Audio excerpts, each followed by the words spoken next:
Hello everyone, कैसे हैं आप सब। बढ़िया बढ़िया रहना भी चाहिए। आज का टॉपिक हमारा रहने वाला है, हमने आंसर राइटिंग पर पहले ही बात कर ली, उसके की पॉइंट्स क्या क्या होते हैं। अगर आप आंसर राइटिंग शुरुआत करना चाहते हैं तो शुरुआत कैसे करनी चाहिए, क्या बेसिक होने चाहिए और आंसर राइटिंग का क्या महत्व है यूपीएससी एस्पिरेंट्स के लिए, किस तरीके की आंसर राइटिंग होनी चाहिए, ये सारी परिचर्चा हमने करी थी। और भी बहुत सारे पार्ट्स आएंगे आंसर राइटिंग को लेकर, क्योंकि बहुत सारी चीज़ें हैं, बहुत सारे ऐसे की पॉइंट्स हैं जिन पर वर्क किया जाता है आंसर राइटिंग के समय। क्योंकि मैंने आपको पहले भी बताया था कि यूपीएससी एस्पिरेंट्स जब अपने आंसर राइटिंग करते हैं वो उनको खुद को प्रेजेंट करती है एग्जामिनर के सामने, वो आपको नहीं जानते, वो तो जो आपने सामने लिखा है उसी को जानते हैं। वो प्रेजेंटेशन ही है जो आप भेज रहे हैं, आपका चेहरा नहीं है, आपकी खूबसूरती, सब कुछ जो दिखेगा वो आपके आंसर राइटिंग में ही नज़र आएगा। उसी के माध्यम से ही चीज़ें समझ सकेगा एग्जामिनर कि आप किस तरीके के व्यक्ति हैं। बाकी जो थोड़ी बहुत गुंजाइश होती है आपको समझने की, देखने की, जानने की, वो इंटरव्यू में होती है, वो भी बाद में। सबसे पहले आंसर राइटिंग होती है।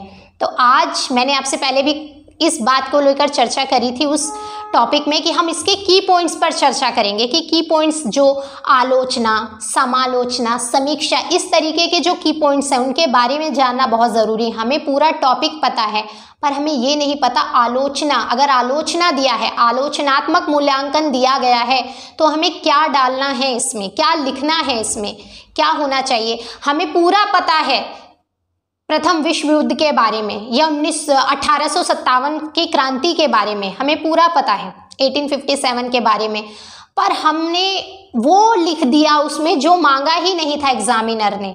वो बहुत घुमाते हैं इस चीज़ को लेकर, तो जो उनके पीछे की पॉइंट्स दिए होते हैं, आलोचनात्मक मूल्यांकन, समीक्षा, समालोचना, इस तरीके के बहुत सारे वर्ड्स हैं जिन पर हम अलग अलग वीडियोस बनाएंगे। तो आज की जो हमारी वीडियो है वो आलोचना को लेके है। आलोचना, क्रिटिसिज्म, जो आजकल बहुत करना पसंद होता है हम और आप, या कभी ना कभी हम लोगों ने की होगी।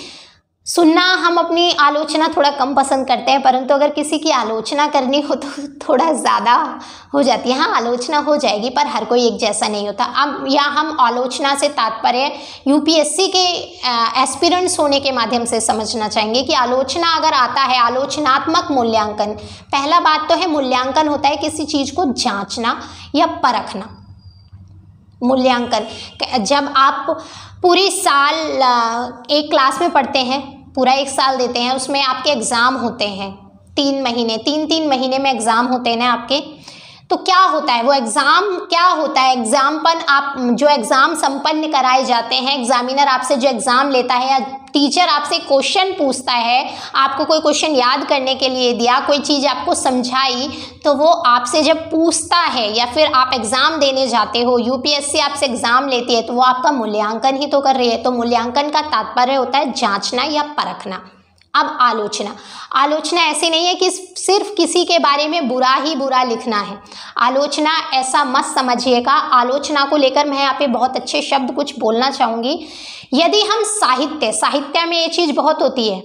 अगर आप हिंदी लिटरेचर लेते हैं तो ये चीज़ें आप बहुत अच्छे से, अगर ऑप्शनल में आपने हिंदी लिटरेचर लिया है, हिंदी साहित्य लिया है, तो आप बहुत अच्छे से डिफाइन कर पाएंगे।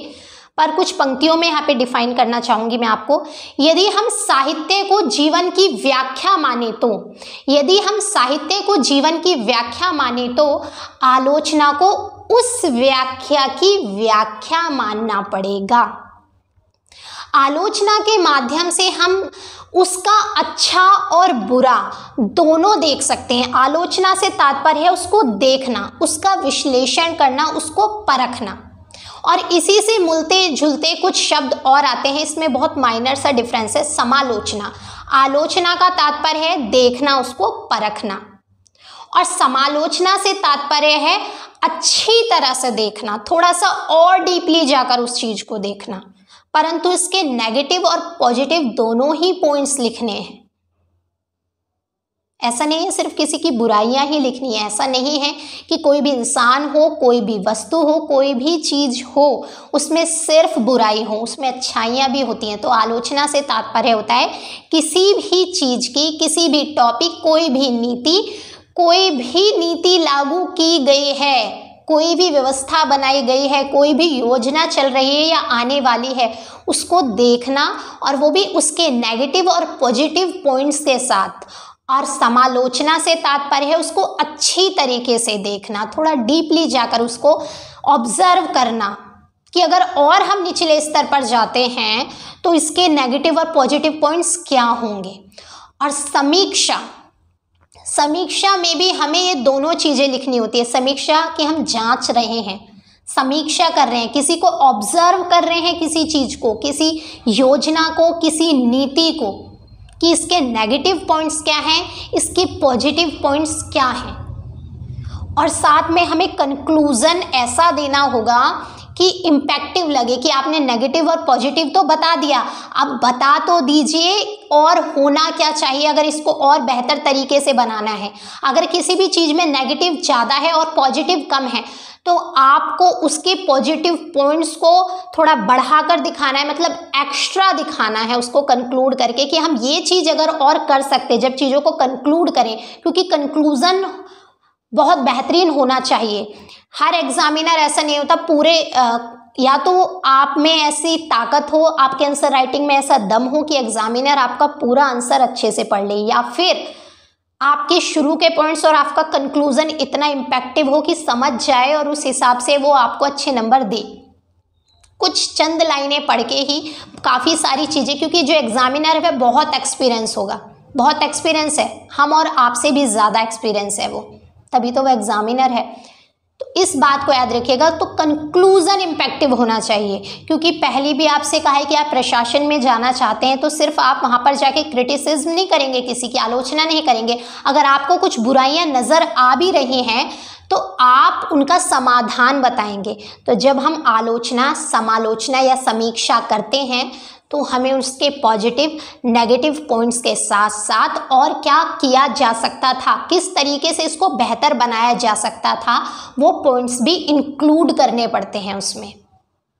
ओके, तो ये बात हमने कर ली आलोचना, समालोचना और समीक्षा के बारे में। आगे इसी तरीके के कुछ की पॉइंट्स के बारे में हम परिचर्चा करते रहेंगे और साथ ही साथ हम आपको बताएंगे कि जब आंसर राइटिंग करते हैं तो उसमें अलग अलग सब्जेक्ट्स की अलग अलग आंसर राइटिंग के तरीके होते हैं। अब ज्योग्राफी है तो ज्योग्राफी पे मैपिंग के माध्यम से कर सकते हैं, ऐसे हिस्ट्री में भी या इकोनॉमिक्स में किस तरीके की चीज़ें हम अपने आंसर राइटिंग में ढालें जिससे वो और भी इम्पैक्टिव हो।